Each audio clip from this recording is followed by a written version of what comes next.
Hello and welcome to the first review of one of my own games, not of many, but of some. I call this game War, and it's basically a big battleground with two different teams. There's also about 3 objectives built into this game itself, which are pretty fun to play.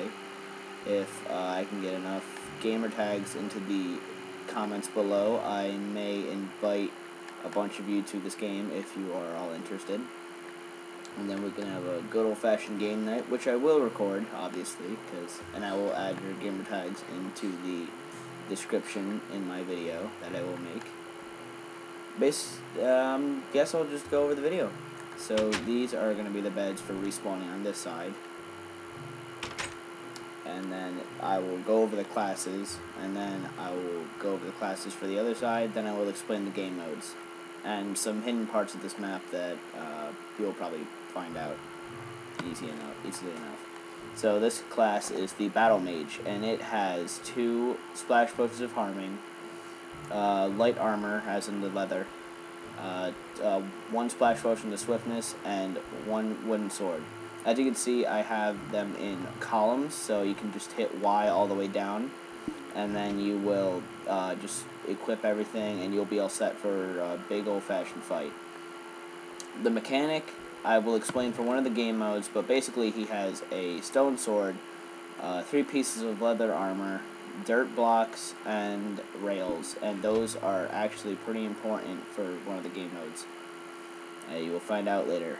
The Commando. Alright, this class is probably one of my favorites because I just like the concept of using splash potions of harming as grenades. So I've got 2 of these set up. I have 2 pieces of iron armor, bow and arrows, and like the arrows are 32 stacks each.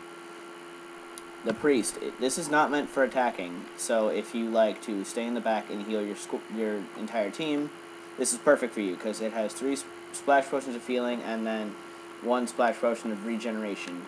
I will note right now before I forget that you cannot take weapons and armor from other classes, or I will kick you. Because that's just not cool. Alright, so these 4 chests are just full of food for the entire game. I like apples. And then here is the Warriors. This is a pretty common class. It's just really basic. It has somewhat medium armor, somewhat light, because it's all chain, and then I have 2 stone swords, which I'm not sure why I put that extra row there. It's just kind of there in case your first sword breaks. I will go over the King in a second after I go over the Archers, who has light armor, light weaponry, and the ranged advantage of having bows and arrows. The King, he is also important for 2 of the game modes, in fact. He has a golden helmet to signify he's the king, and you cannot unequip this just to hide your identity, because that's important for one of the game modes. He has 3 pieces of iron, an iron sword, bow and arrows, golden apples. I may reduce that number because that is an obscene number of golden apples, and a lever. Now, I will go over the other classes from this side. This side, I think I may need to add more class ideas, which you can give me in the comments below as well as your gamer tag. Okay, just forget that. Anyways, this is the Time Wizard, who has 1 potion of slowness and a 16 stack of webs, which makes this character really unique. And he also has light weapons and 3 pieces of leather, which he is a very light ground unit. I say ground unit. This is the Saboteur. He doesn't really do much. He is just kind of there to blow crap up, which is very useful for one of the other game modes, which goes along with the importance of the mechanic. He is pretty much like the opposite. He has flint and steel and 2 sets of TNT. This is these 2 chests are basically for warriors only. This has golden apples. I made the advantage a little higher on this side for the chain armor, because I think these have like less of an advantage because of their classes. They're not mainly built for killing stuff. Sometimes they're built for just like maiming or annoying or slowing down. But that's all the armor, and this is all the weapons. And then this is the summoner. This class is actually kind of specific because you have the diamond pickaxe, you have 2 sets of chain and 2 sets of leather, and then you have the silverfish cobblestone. and the silverfish will attack you too. I cannot specify that it will attack certain people, which is kind of the backfire of that class entirely. Now, this is a witch doctor who has 2 splash potions of weakness, 1 splash potion of poison, 2 pieces of leather, and then 1 stone sword. This is the speed demon. He has 2 potions of swiftness, not splash, note that. He has 3 pieces of chain and then 1 stone sword, so he's pretty much just to annoy the hell out of people because he would just run around everyone. This is the brute. I only made like half columns for him because he is somewhat pretty powerful, because he has 1 potion of strength, 1 potion of healing, and then he has enchanted swords. They're not very highly enchanted, but they will still do some pretty decent damage. Then he has diamond armor and then chain leggings. I may add something else for the bottom column, probably another piece of diamond, because he is built for taking damage. And then last but not least, this is the warlord. He's pretty much the opposite of the king. He has a potion of strength, potion of regen, diamond sword, and 3 pieces of iron. And basically, yeah, he's kind of the anti-king. And then on this side there are beds. Kind of just let my friends fiddle around here. This is, I guess, the lounge. Alright, now I will go over the game modes. Now, as I said earlier, the king has a lever which is used to go up to the pig. You will hit the lever, and since I'm in creative mode, I'm just going to destroy this door, but pretty much it will open the door, and then you will enter in. I am not the best at making turrets, so this is basically just going to shoot a couple arrows at once, and then this button will blow up the pig's head, which I will not do because that will ruin the next part of the this will ruin the second part of the game, which is the minecart escort.